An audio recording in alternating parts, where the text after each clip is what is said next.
the Prime Minister held an interaction. को नमस्कार।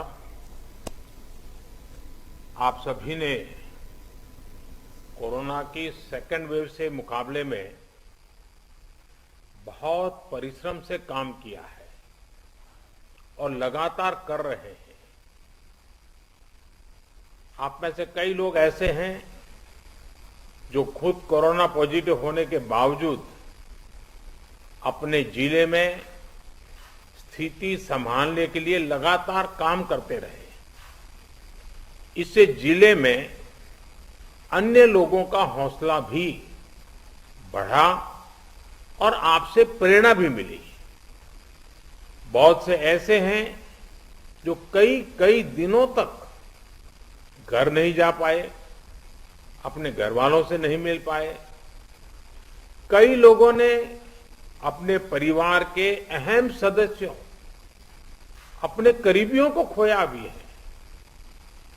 इस मुश्किल के बीच आपने अपने कर्तव्य को सर्वोच्च प्राथमिकता दी है। अभी आपसे मैं कई साथियों से अपने अनुभव सुनने का मुझे अवसर मिला। वैसे मेरे सामने काफी लोग हैं, लेकिन हर एक को तो संभव नहीं हुआ है। लेकिन हर एक के पास कुछ न कुछ नया था, कुछ न कुछ इनोवेटिव था और अपने तरीके से रास्ते खोजे थे। और सफलता के लिए यही सबसे बड़ा काम का होता है कि आप मूलभूत विचार को कितना लोकलाइज बना करके सेट करके उसका उपयोग करते हैं। कई अच्छे इनोवेटिव प्रयास है। जिन लोगों का आज बात करने का मौका नहीं मिला है, उनके पास भी बहुत कुछ होगा। मेरा आप सबसे आग्रह है कि आप बिना संकोच, आपको लगता है कि जो चीज आपने अच्छी की है, अच्छे ढंग से की है, वो मुझे जरूर भेजिए, लिख करके मेरे तक पहुंचाइए और मैं इसका अन्य जिलों में उपयोग कैसे हो इसकी जरूर चिंता करूंगा। क्योंकि आपकी मेहनत, आपके इनोवेशंस ये देश के भी काम आने चाहिए। और मुझे विश्वास है आज जितनी बातें मेरे सामने आई, ऐसी बहुत सी बातें हैं जो हमें काम आएगी। और इसलिए मैं आपसे इंतजार करूंगा कि आप अपनी कुछ चीजें जरूर मेरे से शेयर करिए। आपके हर प्रयास की मैं भूरी भूरी प्रशंसा करता हूं, सराहना करता हूं। साथियों, हमारे देश में जितने जिले हैं उतनी ही अलग अलग चुनौतियां भी हैं। एक तरह से हर जिले के अपने अलग चैलेंजेस हैं। आप अपने जिले के चैलेंजेस को बहुत बेहतर तरीके से समझते हैं और इसलिए जब आपका जिला अगर जीतता है तो मतलब देश जीतता है। जब आपका जिला कोरोना को हराता है तो देश कोरोना को हराता है। और इसलिए जिले का मिजाज, गांव गांव में एक मैसेज कि मेरा गांव मैं कोरोना मुक्त रखूंगा, मेरे गांव में मैं कोरोना को प्रवेश नहीं करने दूंगा, ये गांव के लोग संकल्प लें। और गांव के लोग जिस प्रकार से व्यवस्थाएं करते हैं, मैं तो हैरान था। पिछले बार जबकि ये कालखंड था और पता नहीं था कि इस स्थिति में कैसे करना, फिर भी हमने गांव में एग्रीकल्चर सेक्टर के लिए कोई लॉकडाउन नहीं लगाया था। और मजा यह है कि खेतों में गांव के लोग काम करते थे तो खेत में भी सोशल डिस्टेंसिंग के साथ खेती के काम शुरू किए थे। पिछली बार आपको याद होगा। मतलब हमारे गांव कितनी तेजी से संदेश को पकड़ भी लेते हैं और अपनी जरूरत के हिसाब से उसको मॉडिफाई करके पक्का कर लेते हैं। गांव की ये ताकत है। मैंने देखा है आज भी कई गांवों ने अपने यहाँ आना जाना सब बहुत अच्छे ढंग से मैनेज किया है। गांव की जरूरत के लिए एक या दो लोग बाहर जाते हैं, चीजें लेकर के आते हैं, गांव में बांट देते हैं। और गांव में से कोई मेहमान भी आए तो उसको पहले बाहर रखते हैं। गांव की अपनी एक ताकत होती है, उस ताकत का अपना एक उपयोग होता है। और मैं साथियों कहना चाहूंगा कि कोरोना के खिलाफ इस युद्ध में आप सब लोग एक बहुत महत्वपूर्ण भूमिका में हैं। आप एक तरह से इस युद्ध के फील्ड कमांडर हैं। जैसा कि किसी भी युद्ध में होता है, फील्ड कमांडर बड़ी योजना को मूर्त रूप देता है, जमीन पर उस लड़ाई को लड़ता है, परिस्थिति के अनुसार निर्णय लेता है। आप सब भारत की इस लड़ाई के महत्वपूर्ण फील्ड कमांडर्स के रूप में आज नेतृत्व संभाल रहे हैं। और इस वायरस के खिलाफ हमारे हथियार क्या है? हमारे हथियार हैं local containment zones, aggressive testing और लोगों तक सही और पूरी जानकारी। हॉस्पिटल्स में कितने बेड्स उपलब्ध हैं, कहां उपलब्ध हैं, ये जानकारी आसानी से उपलब्ध होने पर लोगों की सहूलियत बढ़ती है। इसी तरह काला बाजारी पर लगाम हो, ऐसे लोगों पर सख्त कार्रवाई हो, या फ्रंटलाइन वर्कर्स का मोरल हाई रखकर उन्हें मोबिलाइज करना हो। एक फील्ड कमांडर के रूप में आपके प्रयास पूरे जिले को मजबूती देते हैं। फ्रंटलाइन वर्कर्स को आपके कंडक्ट और एक्शन से हमेशा प्रेरणा मिलती है, उनका भरोसा और बढ़ता है। मैं आपसे एक और बात कहना चाहूंगा। अब इसलिए अगर आपको कहीं लगता है कि सरकार द्वारा बनाई पॉलिसी में जिला स्तर पर किसी इनोवेशन की जरूरत है, उस इनोवेशन में से पॉलिसी को ताकत मिलेगी, तो मेरा आपको खुली छूट है, आप जरूर कीजिए। अगर ये इनोवेशन आपके जिले की स्थानीय जरूरतों के हिसाब से है, तो उसे उसी हिसाब में करिए। अगर आपको लगता है कि आपने जो इनोवेशन किया है वो पूरे प्रदेश के लिए या पूरे देश के लिए बेनिफिशियल है, तो उसे सरकार तक भी पहुंचाइए। अगर आपको अपने अनुभवों से तेजी से बदलती परिस्थितियों के हिसाब से पॉलिसीज में किसी सुधार की जरूरत लगती है, तो उसका भी फीडबैक जरूर पहुंचाइए, बिना संकोच पहुंचाइए। क्योंकि ये लड़ाई ऐसी है कि हम सब मिलकर के सोचेंगे, सब मिलकर के नई नई चीजें ले आएंगे, तब जाकर के हम कर पाएंगे। साथियों, आपके जिले की सफलता बाकी जिलों के लिए एक उदाहरण बन सकती है, उनकी भी मदद कर सकती है। कोरोना से निपटने के लिए जो भी बेस्ट प्रैक्टिसेस हैं, उनको भी हमें एडॉप्ट करते चलना है। आपके बहुत से साथी ऐसे जिलों में होंगे जहां कोरोना संक्रमण पीक पर पहुंचने के बाद अब कम हो रहा है। उनके अनुभवों से सीखकर आप अपने जिलों में अपनी रणनीति को और मजबूत करते रहेंगे, तो कोरोना के खिलाफ लड़ाई और आसान होगी। साथियों, इस समय कई राज्यों में कोरोना संक्रमण के आंकड़े कम हो रहे हैं, कई राज्यों में बढ़ भी रहे हैं। कम होते आंकड़ों के बीच हमें ज्यादा सतर्क रहने की जरूरत है। बीते एक साल में करीब करीब हर मीटिंग में मेरा यही आग्रह रहा है कि हमारी लड़ाई एक जीवन बचाने की है, एक एक जीवन बचाने की है। हमारी जिम्मेदारी संक्रमण को फैलने से रोकने की भी है, और ये तभी संभव है जब हमें संक्रमण की स्केल की सही जानकारी होगी। टेस्टिंग, ट्रैकिंग, आइसोलेशन, ट्रीटमेंट और कोविड एप्रोप्रिएट बिहेवियर, इस पर लगातार बल देने रहना जरूरी है। कोरोना की इस दूसरी वेव में अभी ग्रामीण और दुर्गम क्षेत्रों में हमें बहुत ध्यान देना है।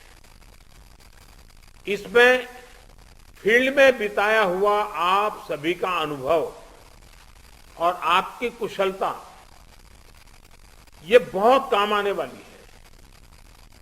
हमें गांव-गांव में जागरूकता भी बढ़ानी है और उन्हें कोविड के इलाज की सुविधाओं से भी जोड़ना है। बढ़ते हुए केसों के और संसाधनों की सीमाओं के बीच लोगों की अपेक्षाओं को उचित समाधान देना हमारी सबसे बड़ी प्राथमिकता है।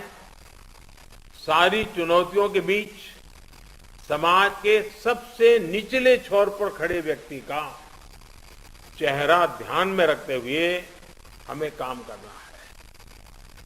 उसका कष्ट दूर हो, उसको मदद मिले, हमें ऐसी व्यवस्थाओं को और मजबूत करना है। इस बहुत बड़े वर्ग तक जब प्रशासन का एक भी व्यक्ति पहुंचता है तो या उससे संपर्क करता है, उसकी बात सुनता है, तो उससे बहुत बड़ा विश्वास जगता है। बीमारी से लड़ने की उसकी ताकत कई गुना बढ़ जाती है। जैसे हम देखते हैं, जब होम आइसोलेशन में रह रहे परिवार के पास प्रशासन के लोग ऑक्सीमीटर लेकर जाते हैं, दवाएं लेकर जाते हैं, तो उसकी खोज खबर लेते हैं, तो उस परिवार को संबल मिलता है कि हम अकेले नहीं हैं। साथियों, कोविड के अलावा आपको अपने जिले के हर एक नागरिक की ईज ऑफ लिविंग का भी ध्यान रखना है। हमें संक्रमण को भी रोकना है और दैनिक जीवन से जुड़ी जरूरी सप्लाई को भी बेरोक टोक चलाना है। इसलिए स्थानीय स्तर पर कंटेनमेंट के लिए जो भी गाइडलाइंस जारी की गई है, उनका पालन कराते समय इस पर भी गौर करना है कि गरीब को परेशानी कम से कम हो, किसी भी नागरिक को परेशानी ना हो। साथियों, पीएम केयर्स के माध्यम से देश के हर जिले के अस्पतालों में ऑक्सीजन प्लांट लगाने पर तेजी से काम किया जा रहा है। कई अस्पतालों में ये प्लांट काम करना शुरू भी कर, जैसे अभी चंडीगढ़ का हमने सुना, कितना बेनिफिट हुआ उनको। और इसलिए आपसे मेरा आग्रह है कि जिस भी जिलों को ये प्लांट अलॉट होने वाले हैं, वहां हर जरूरी तैयारी पहले से पूरी होने पर ऑक्सीजन प्लांट और तेजी से सेटअप हो जाएंगे। अस्पतालों में ऑक्सीजन मॉनिटरिंग कमेटी जितना सही काम करेगी, उतना ही ऑक्सीजन का सही इस्तेमाल हो पाएगा। साथियों, टीकाकरण कोविड से लड़ाई का एक सशक्त माध्यम है। इसलिए इससे जुड़े हर भ्रम को हमें मिलकर के उसको निरस्त करना है। कोरोना के टीके की सप्लाई को बहुत बड़े स्तर पर बढ़ाने के निरंतर प्रयास किए जा रहे हैं। वैक्सीनेशन के लेकर व्यवस्थाओं और प्रक्रियाओं को हेल्थ मिनिस्ट्री लगातार स्ट्रीमलाइन कर रही है। कोशिश ये है कि अगले 15 दिन का शेड्यूल राज्यों को एडवांस में मिल जाए। इससे आपको भी पता रहेगा कि जिले में कितने लोगों के लिए वैक्सीन उपलब्ध होने जा रही है और आपको किस हिसाब से तैयारी करनी है। वैक्सीन वेस्टेज रोकने में जिला स्तर पर सही प्रबंधन की भूमिका के बारे में भी आप अच्छी तरह जानते हैं। आपके सहयोग से वैक्सीन वेस्टेज पूरी तरह रुक सकती है। इतना ही नहीं, ऑप्टिमम यूटिलाइजेशन की दिशा में हम सफलतापूर्वक आगे बढ़ सकते हैं। साथियों, ये समय एक प्रशासक के साथ ही एक ह्यूमन रिसोर्स और लॉजिस्टिक मैनेजर के रूप में भी आपकी भूमिका को टेस्ट कर रहा है। मेडिकल से जुड़ी सप्लाई ही नहीं, बल्कि आपके जिले में दूसरी जरूरी सप्लाई भी पर्याप्त हो, ये बहुत जरूरी है। बरसात के मौसम में हम सब जानते हैं कि आप जो रोजमर्रा सरकार के कामों में जुड़े होते हैं, लेकिन जैसे ही जून महीना सामने आना शुरू होता है, आपका ध्यान मौसम, बारिश क्या हो सकता है, क्या कर, उसमें जाता ही है। काफी आपको अटेंशन देना पड़ता है।